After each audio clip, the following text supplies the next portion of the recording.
the American Chronic Pain Association, back in 2001, we declared September Pain Awareness Month. And we worked at that for 6 years. And we actually got 80 other organizations to partner with us, both healthcare professional organizations, most of the nursing organizations, a lot of the American Academy of Pain Medicine and American Pain Society, and a lot of other physician organizations, pharmacists.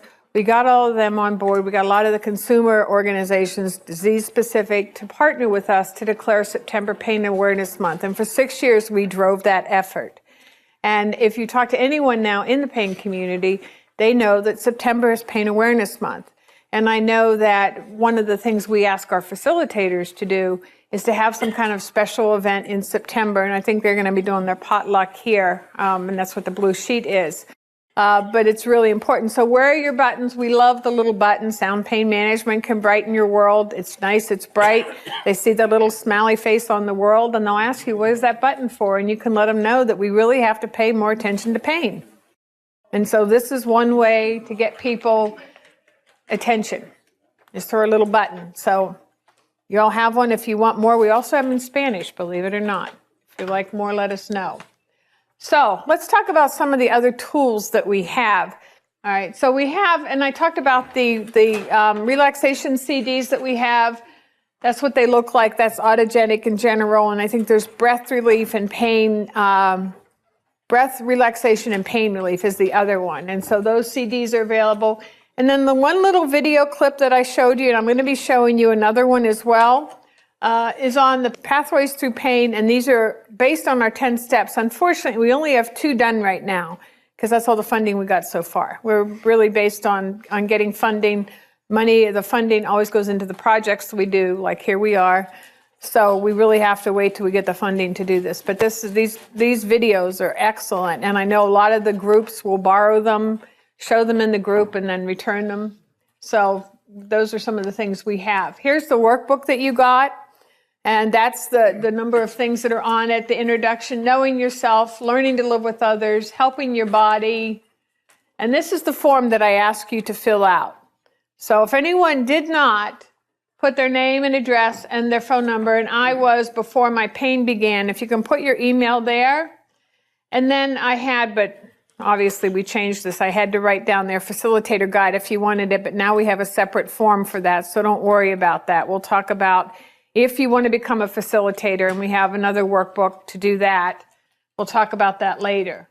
And that's the business reply envelope. So there are, what I do have over there on the table are evaluations for this program. So if you could just fill out one of those. If you don't want to do it now, there's business reply envelopes. You just have to stick it in the envelope and stick it in the mail.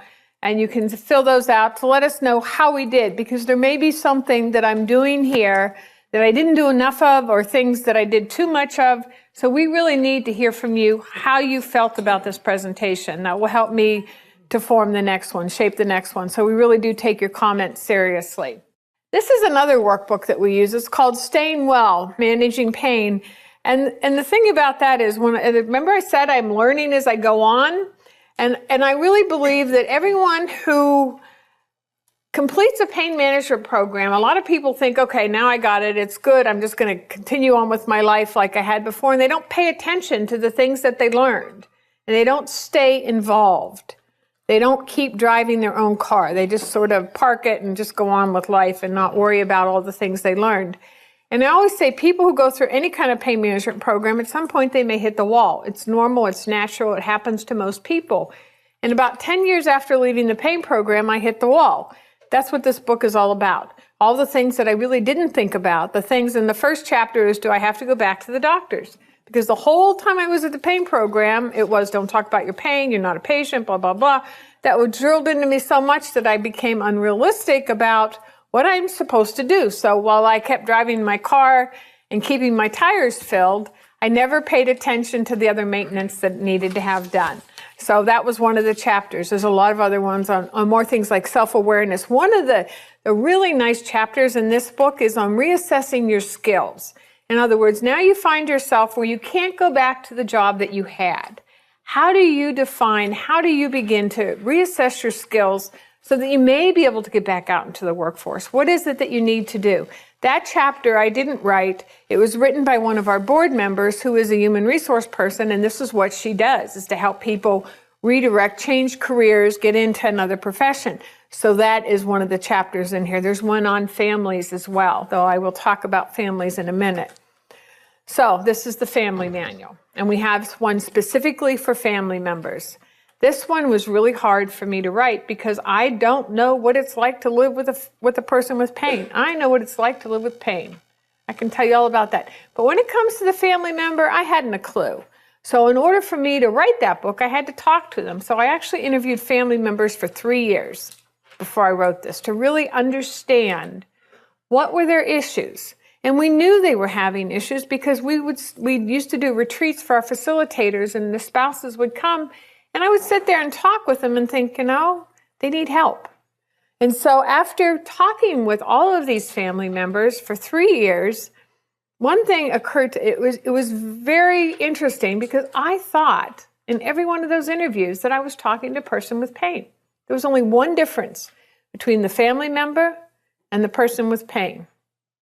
The family member doesn't feel the physical pain. That is the only difference. Everything else that you're experiencing, unfortunately, so are they. They're struggling with the same things as you are. And so throughout this whole manual are excerpts from those interviews that I did with people. And someone came up to me and said, everything she said is, that's me, that's me. And when people read, the family members read this workbook and all those little interviews, segments, they go, that's how I felt. That's exactly how I feel. So this really addresses the needs of family members, and that's what it's for. The nice thing about this book is that, remember I said I went to the Cleveland Clinic, and there's a bunch of pain programs around, but for many years they kept trying different manuals and different books and everything, and they finally threw all of it out.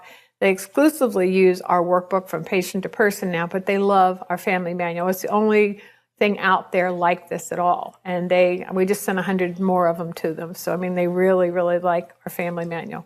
It's a very good piece for family members. We have toolkits. And these toolkits, remember we talked about the basic rights, we talked about a number of the coping skills. Groups need to know what else they can do. People need to know. Once they get done with the workbook, they think, all right, now what do I do? What they need to do is go back and review it again, because it's amazing how much you pick up the second time. And sometimes even the third time you read that, because you are at a different frame of mind every time you read it. But we also wanted to be able to provide them with more information, more worksheets, more hands-on. This is how you begin to understand this concept. So right now, I think we have 6 of the kits done. And the last one I did was basic rights, and it's like 50 or 60 pages, because I think there's obviously a lot to be said for the basic rights. So there's a toolkit specifically on basic rights, about 60 pages long, to give you all kind of worksheets and exercises to really help you better understand how you can apply those to your daily life. So those are available. This is another book, and remember I talked about not being able to understand, that you're making progress? And so we talked to a lot of people about journal writing and being able to keep a journal. But I think before they do that, they needed to have sort of a positive frame of mind, needed to think about their pain, about themselves differently. So this book, Reflections of You, is 366 pages, and every page has a new positive affirmation having to do something with pain and pain management. And then at the bottom, there is a place to journal. But a lot of people don't like to write. They sort of get choked up. So we started telling them, we'll have different colors for different days. A red day is, stop. A yellow is you were more cautious that day. Green day was a good day. You don't have to write if you don't want to. All of these positive affirmations are now on our webpage. So every day when you go in the bottom right-hand corner of our webpage, you'll see the first couple sayings, and then all you have to do is click on that, and it'll take you to the full overview of that for that day. So we've decided to put this on our webpage. It's free. You just have to go in, click on it. Every day it's going to change. It will change every day, and that'll be provided to you. I think the next one, is the coping calendar. And this also came out of requests from our facilitators and our members on, all right, we've done everything. We don't know what to do anymore. So we decided to start doing a coping calendar, and every month there is a different focus, whether it's on exercise, it could be on basic rights, it could be on Pain Awareness Month. Every month we have a different topic in the calendar.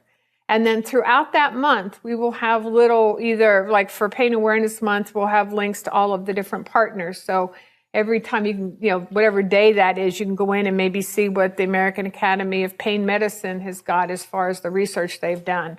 Or, any of the different organizations. Or if you're looking for exercise, it will tell you, remind you what you have to do, or another way to try to do exercise. So throughout the month, there's different sort of hints or reminders to stay focused on that.